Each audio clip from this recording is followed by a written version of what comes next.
We got Dan Gutierrez. Dan is our Friday film guy, part of our Check Your Local IQ segment. Dan is writing about film for Local IQ magazine. And we've got a couple other things we want to talk about, namely a movie that was actually shot in this studio, part of it. And when you talk about New Mexico taking over the film industry, this is another way to prove that we're international, which is kind of cool. A movie that's coming out, it's called Jackie. It has Holly Hunter in it. It's basically a Dutch film that was shot in New Mexico, and I think it's one of the only New Mexico movies that uses subtitles besides some of the Spanish films that are being shot in town. But I think that this is something that you should go check it out. It's going to be at the Guild Cinema. It's at 3 p.m., 7 p.m. on May 12th through the 16th. It's about two Dutch identical twin sisters. They leave their native land to try to find their birth mother, who is played by Holly Hunter. And I think we have a photo of it being of some of the scene. Well, there was an RV, and an RV that was parked right in here. There it is. That green screen is on the other side of our studio from where we're sitting right now, and that RV was. Yeah, that's a junky old thing. It almost looks like the Breaking Bad RV. Yeah, it does. With less bullet holes in its door. Yeah. All right, so yeah, that's a movie that if you know somebody that worked on it, or if you want to celebrate New Mexico, check it out. It's at the Guild Cinema. It's going to be from the 12th through the 16th at 3 and 7 p.m. And the Guild is right on Central in the Nob Hill area. Cool.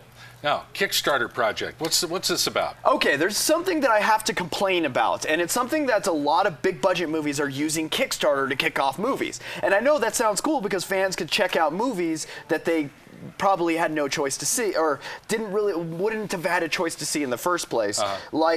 Fans all jumped together and donated about $2.7 million within the first 24 hours for the movie Veronica Mars, based on the Veronica Mars TV series.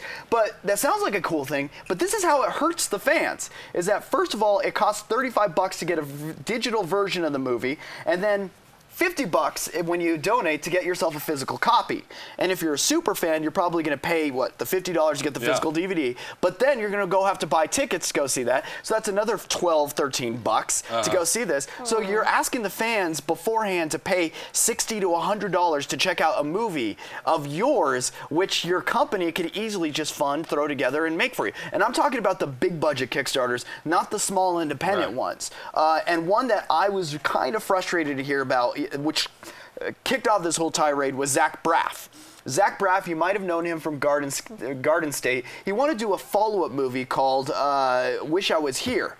Now, the thing about this is that he jumped on Kickstarter after the Veronica Mars and said, hey, I would like to get my movie started. A lot of people jumped in, and right now, I forgot how much it's made right now, and there's 13 days left. He's asking for about $2 million to make the movie, and I think he's already exceeded that by $2.7 million, somewhere around there. Wow. But the studio has already greenlit this movie before he went to Kickstarter. So let me just put it this way, is that he was like, oh, well, I'm not going to let the studio deal with this. I'm going to stick it to my fans and force them to pay for my movie and turn around and do it. Now, and the thing is, $40, if you spend $40, you get a t-shirt for the movie. You don't get a copy of the DVD. You don't get anything like that. And then $30, you get to watch the streaming feed of the movie at a certain time when the premiere is going on. So you're paying way too much money to even jump in, and I think it hurts the fans. Once they realize that once they donate, they're going to go check out the stream for $30. Then they're going to have to go to the theaters. Then they'll buy it on DVD. You're looking at another $100 investment for that keeps up. Nobody's going to fund these things because there's no return on investment. Personally. And I agree. Well, there's one that's small that I kind of was excited about, and it was the first one that really did this.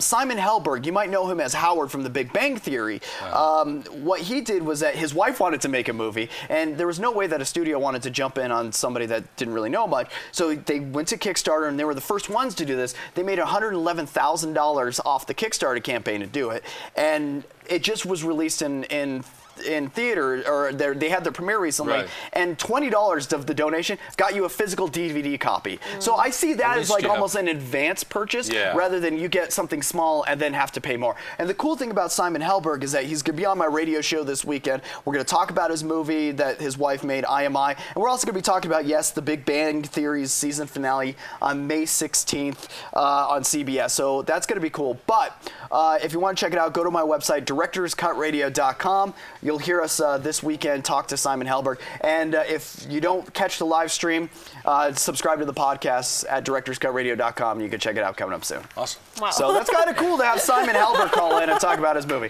You like that? I'm an advertising king. Very nice. And also, pick up your latest copy of Local IQ because it looks pretty cool. Hey, Aaron, Dan, that wraps the show today. Well, thank you. Awesome. Thank you very much. It's been a fun day, and good to have you in again, Dan. Hey, don't forget it's Mother's Day this weekend. Treat your mom right. That's right. Oh, it's Mother's Day? Do right by Mom.